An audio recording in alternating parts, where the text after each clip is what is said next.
প্রিয় শিক্ষার্থীরা, আজকে আমি তোমাদের মাঝে নতুন একটি ভিডিও নিয়ে আসলাম সি প্রোগ্রামিংয়ের আইসিটির পঞ্চম অধ্যায় Comilla board 2016।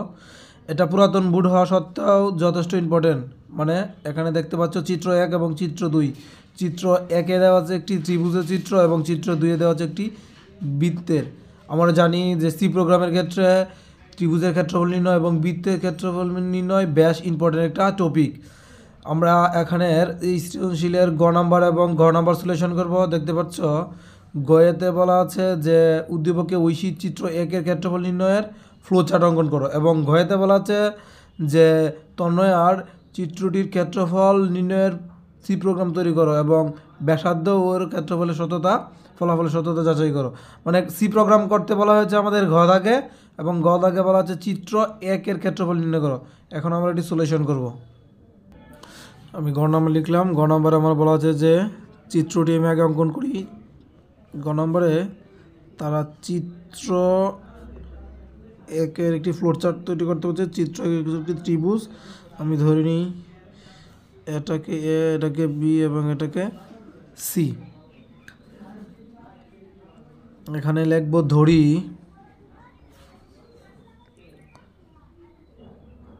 A B C একটি বিষমবাহু ত্রিভুজ। এবিসি একটি বিষমবাহু ত্রিভুজ।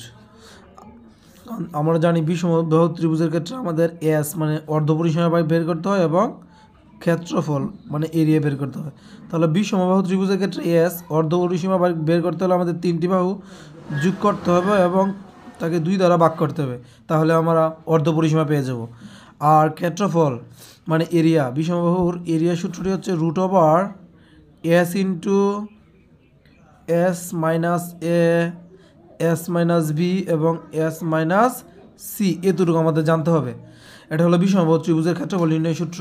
এখন আমাদের যেহেতু বলা আছে যে এই ত্রিভুজটির ফ্লোচার্ট তৈরি করো, আমরা জানি ফ্লোচার্টের একটা বেসিক স্ট্রাকচার আছে। প্রথমেই শুরু লিখতে হয়, তারপরে লিখতে হয় ইনপুট, তারপরে হচ্ছে প্রসেসের গড় এখানে 2টা হবে, কারণ এখানে আমরা অর্ধপরিসীমা বের করেছি, ক্ষেত্রফলও বের করেছি, যে প্রসেসের গড় 2টা, এবং অবশেষে আমরা আউটপুটের গড় দিলাম। আউটপুটের গড় দেওয়ার পরে আমরা প্রোগ্রামটা শেষ করে দেবো। আমরা এখানে লিখবো স্টার্ট, ফ্লোচার্টের শুরু, এবং এখানে লিখবো ইন্ড, প্রোগ্রামের শেষ।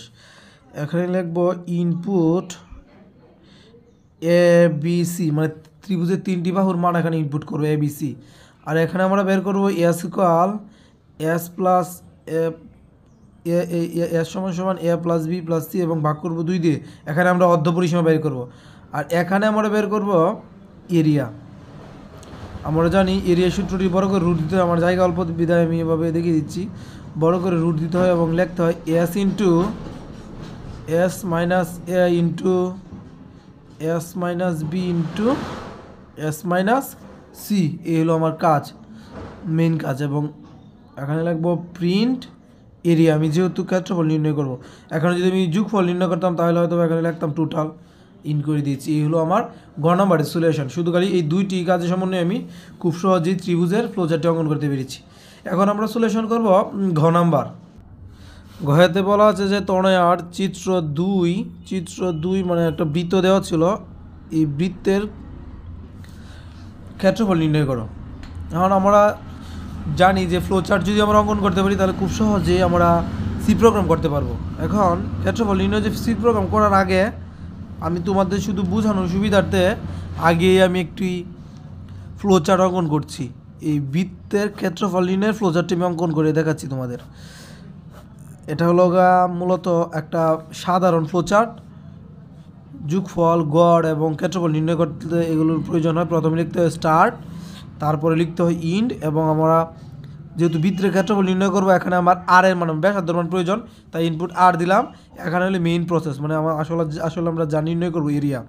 আর আমরা জানি বৃত্তের সূত্রফল, এই সূত্রটা হচ্ছে কি ক্ষেত্রফল নির্ণয়ের পাই আর স্কোয়ার। তাহলে আমরা এখানে পায়ের মান লিখবো 3.1416 গুণ আর স্কোয়ার না লিখে আমরা এমনভাবে লিখবো আর গুণ আর। এই হলো আমাদের সূত্র, পাই আর স্কোয়ার না লিখে আমরা আরকে ভেঙে 2 বারে লিখবো। এবং আমরা এখানে লিখবো প্রিন্ট এরিয়া। আমরা যেহেতু ক্ষেত্রফল নির্ণয় করব, এই হলো আমার ফ্লো চার্ট। আমি বোঝার সুবিধাতে শুধু এটি অঙ্কন করছি যেন আমরা খুব সহজে ফ্লো চার্ট দেখে দেখে এই সি প্রোগ্রামটা আঁকতে পারি। আমরা জানি সি প্রোগ্রামেরও একটি বেসিক স্ট্রাকচার রয়েছে, মানে কিছু স্বাভাবিক কথা এগুলো লিখতে হয়। প্রথমে লিখতে হয় include studio dot H, include studio dot H, তারপরে লিখতে হবে ইনক্লুড কোনিও ডট এইচ, তারপরে আমরা লিখব মেইন এবং একটা সেকেন্ড ব্রেকেট দিয়ে লিখব ইন্ট। এখানে ভেরিয়েবলগুলো ডিক্লেয়ার করব। ইন্ট ভেরিয়েবল বলতে আমরা আর কি এখানে বুঝিয়েছি, হ্যাঁ, আর ক্ষেত্রফল লিখলেই হয়, আর কিছু লেখার দরকার নেই। মানে যে বর্ণটা এখানে ব্যবহার করেছি ব্যাসার্ধ বোঝাতে আর কে বের হয়েছে আর, এবং ক্ষেত্রফল যদি বের করবো এখানে লিখছি এরিয়া। এখন আমাদের একজনের মান ইনপুট করতে হবে, একজনকে, সেটা হলো ব্যাসার্ধ। কোনো মান ইনপুট করতে গেলে আমাদের লিখতে হবে প্রিন্ট এফ, এবং প্রিন্ট এফ দিয়ে এখানে লিখতে হবে এন্টার দ্য ভ্যালু অফ, যার মানটা আমরা ইনপুট করবো লিখবো এন্টার দ্য ভ্যালু অফ আর। আমরা যেহেতু আর এর মান ইনপুট করব, ইনপুট করা মানে মানটা আমরা দিলাম, কিন্তু মানটা শো করাতে হবে, দেখাতে হবে। মানটা দেখানোর জন্য আমাদের স্ক্যান অ্যাপের সাহায্য নেবে, প্রিন্ট অ্যাপ সাহায্য নিলে আমাদের স্ক্যান অ্যাপের সাহায্য নিতেই হয়, যার জন্য আমরা লিখেছি স্ক্যান অ্যাপ এবং মডুলাস ডি দিয়ে এখানে একটা এন্ড চিহ্নতে আমরা আর লিখেছি, কারণ একজনের মানে আমি ইনপুট দিয়েছি। এখন ইনপুট দেওয়ার পরে আমার বাকি কাজ হচ্ছে, ইনপুট আমরা দিয়ে দিয়েছি, এখন কাজ হচ্ছে যে আমাদের অরিজিনালি যে কাজটা সেটা হলো যে লিখতে হবে এরিয়া। আমরা যেহেতু ক্ষেত্রফল নির্ণয় করব, এখানে লিখবো এরিয়া ইকুয়াল, সূত্রটা কী ছিল আমাদের এই প্রসেসের ঘরে দেওয়া আছে। এরিয়ার সূত্রটা ছিল, প্রথমে লিখছিলাম পায়ের মান, অথবা এভাবে আমরা সংখ্যায় লিখতে পারি যে 3.1416 পাই আর স্কোয়ার ছিল। তারপরে আর স্কোয়ার না লিখে আমরা আরকে ভেঙে লিখেছিলাম, এখন আরকে ভেঙে লিখবো পাই আর স্কোয়ার। আমারও মেইন কাজ শেষ। আমরা এখানে এখন প্রিন্ট এফ দিয়ে দিব, এবং এই প্রিন্ট এফ দিয়ে মডুলাস ডি দিব, মডুলাস ডি দিয়ে আমরা এরিয়া প্রিন্ট করে দেবো, মানে আমরা যা ছাপাবো। আমার প্রোগ্রাম শেষ হয়ে গেলে আমরা লিখতে পারি গ্যাস, এবং এই যে ব্র্যাকেটটা এই মুখী ছিল, এখন এই ব্র্যাকেটটা আমাদের এই মুখী করে দিতে হবে, মানে এটা ছিল আমাদের ডান দিকে, এখন এটাকে বাম দিকে ঘুরিয়ে দেবো। এই হলো আমার মূলত বৃত্তের ক্ষেত্রফল নির্ণয়ের সি প্রোগ্রাম।